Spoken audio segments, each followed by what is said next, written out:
Bismillahirrahmanirrahim. Welcome back to my channel. Back with a video on software defined radio. In GNU Radio, we're going to do actually digital modulation in this video. We're going to look at QPSK, and I'm going to show you why do I need a pulse shaping filter when we are doing digital modulation, when we're trying to transmit a signal using digital modulation and things like that. You can also use a root raised cosine filter, which is available, but we're going to use the built-in facility that is available for GNU Radio. And for that purpose, we're going to use these import blocks. Just simply Google it, control or command find here, and just import these tools which are available in GNU Radio. That allows you to actually use a tool called FIRDAS, and that will allow you to actually design your filters. So you need a couple of things. You need actually to import FIRDAS. Just simply drag and drop, simply write FIRDAS. You need to import digital, and then you need to import pi. Pi is just actually a numerical value pi. So once you import these few things, then you need a couple of variable sliders. Then I'll explain that in a little bit. But let me walk you through because when you're using FIRDAS to actually make a filter, you gotta import FIRDAS and import digital so you can use digital blocks. And I have used this without digital block as well. It doesn't matter, but you need to have the block called FIRDAS. Just simply command find, import. When you type in import, you will find it, paste it. I think it's already been pasted. And here, just simply write FIRDAS. FIRDAS with, sorry, let me just delete this from GNU Radio .filter, because this is a built-in facility that is available or capability of GNU Radio. Now, in order for me to generate QPSK, you gotta have a random source. And random source, how many constellation point you want? So 0 to 4. These are just constellation point. This is being controlled by a variable slider or a variable block.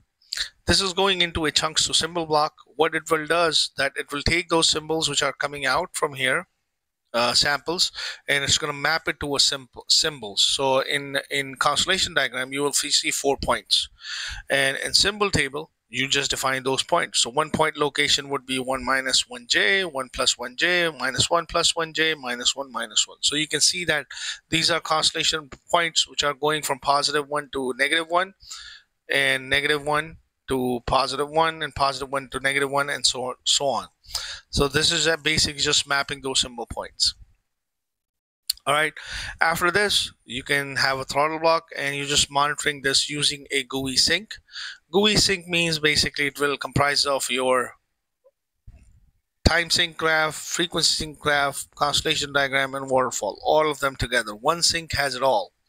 So basically, you're just simply monitoring those points, which basically you have generated now QPSK. So when you're ready to transmit, so using chunk to symbol block and a random source, basically what you have done, you just made those 4 constellation point that is required for QPSK using this symbol table. So I hope you're getting it, because on horizontal axis in phase and vertical axis quadrature, so you're going from +1 in your eye and then -1. So there will be 1 point here. Then you're going +1 and +1 in x and +1 in y. There will be 1 point, -1, +1, 1 point, -1 in x. So you'll have 4 points. Once you have this thing going, you can start looking at this using a GUI time sync. Now this is where the filter part is coming in. You can use something called a polyphase arbitrarily resampler. And what it does, so after importing this, you gotta have a variable called nfilt.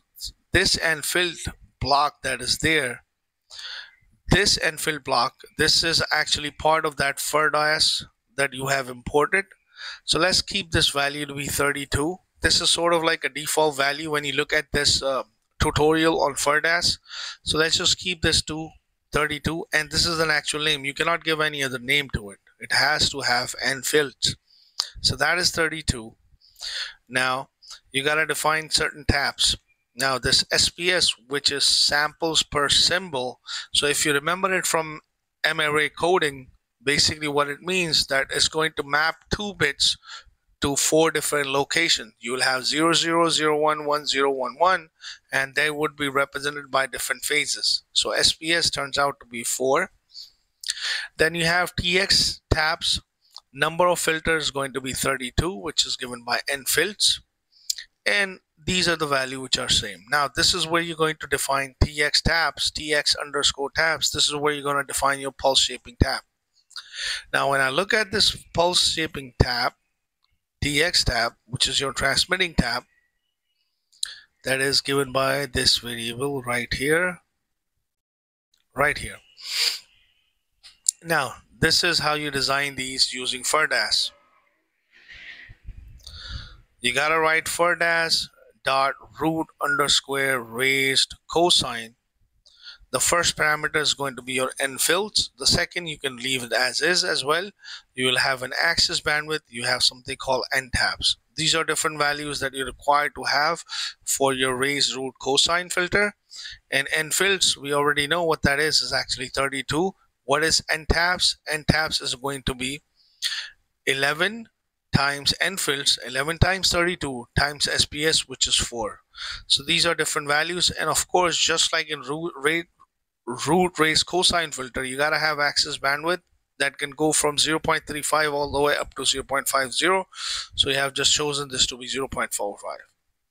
So once you have this, using your polyphase arbitrarily resampler, you just have designed yourself a filter. Now you're monitoring this output on another sync, which is called QT GUI sync, that comprises of time sync, frequency sync, constellation diagram, waterfall graph. Now you've been working with this with the sample, so now your signal is ready.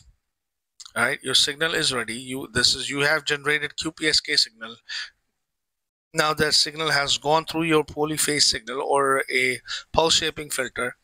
Now you're ready to modulate this. Whenever you have a signal to modulate, you're going to use a multiply block. That's why it's there. Now, why do I need a rational resampler? The reason I need a rational resampler, once I have my pulse, the output of my pulse shaping filter, I gotta change the bandwidth because I'm choosing 100 kilohertz of frequency to modulate, and I want to fulfill that Nyquist criteria of at least 2 times. So I want to change this because throughout this flow graph up till here, you're working with a sample rate of 20K. Now I gotta change this to, because my frequency of modulation or carrier frequency is about 100K right here. So I gotta at least have 2 times. So I'm just choosing it to be 5 times. So that's why the new sample rate is 500K. That's why I've chosen this to be new sample rate by this variable called sample rate. So now my pulse shape filter output is going into a multiply block. I know what multiply block does. It actually does the modulation process. And this is my carrier signal. Everything has been I've been working with in complex signal. This goes into complex to real block, and I can monitor that using GUI sync. That's the basic idea of this flow graph. Let's run this flow graph and see what's going on. So you can use different tabs for it, like I've did. So you're basically monitoring your random source, which is this random source. This is the frequency display of this. You can also look at the time domain graph for it. You will see that it's randomly generating samples, complex samples in a form of zeros and ones. So it's generating different complex signals like this, zeros and ones and so on. Also look at the constellation diagram and things like that. So you can clearly see this constellation diagram. You have 4 points, which is being mapped by my chunk to symbol block. Because if you now look at it, this is 1, minus 1, positive 1, minus 1, minus 1, positive 1, positive 1, positive 1, minus 1. This is the graph that you're seeing of this GUI sync. Now, once you have done this, now let's look at the graph of my pulse shape filter, which is the same symbol going in, and this is what we're visualizing after my pulse shape filter that we have designed. This is this output. Now, this is the frequency output of this, frequency display of this. This is the waterfall graph. This is the time domain, and this is the constellation block after my pulse shape filtering. I'll explain this. Just give me a minute and I'll explain this what will happen now. Now let me again run this. Let's look at the up conversion or modulated output. which means after this pulse shape filter went into a multiplier block where it was modulated using 100 kilohertz of say frequency, and this is what the output looks like, up conversion. So let's quickly look at the diagram for this, and this diagram is given as this. So now this is the frequency spectrum. Let's just look at the bandwidth. So it's acquiring a bandwidth from 84, 85 kilohertz all the way up to 111. It sort of does make sense because I have a modulating frequency about 100 kilohertz. So that makes sense. So we're good. And this is the waterfall graph for this. This is the time domain graph. And this is the constellation graph. This is what I would expect to see. Now, let me do this. Let me omit this block. Let me disable this block. And let me just input this into this. And let's see what happens when I don't have my pulse shape filter active. Let me just simply disable this. Now when I look at my up conversion block, look at the bandwidth. Bandwidth is much higher. It's going from 65 all the way up to 140 kilohertz. The bandwidth is much higher. Now what is going to be the problem with this if I don't use pulse shape filter with my modulation? It will acquire a lot of bandwidth. I will have intersymbol interference because I will have crosstalks, which means it will be acquiring the spectrum next to it. That's the problem that we will have if we don't use pulse shaping filter.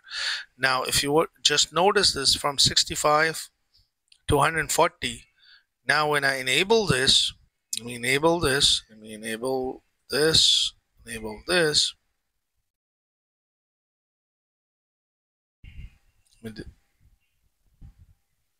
Now when I run this flow graph and look at my signal now, so I will not have an up conversion problem, and I will be only acquiring the bandwidth that is being allocated to me.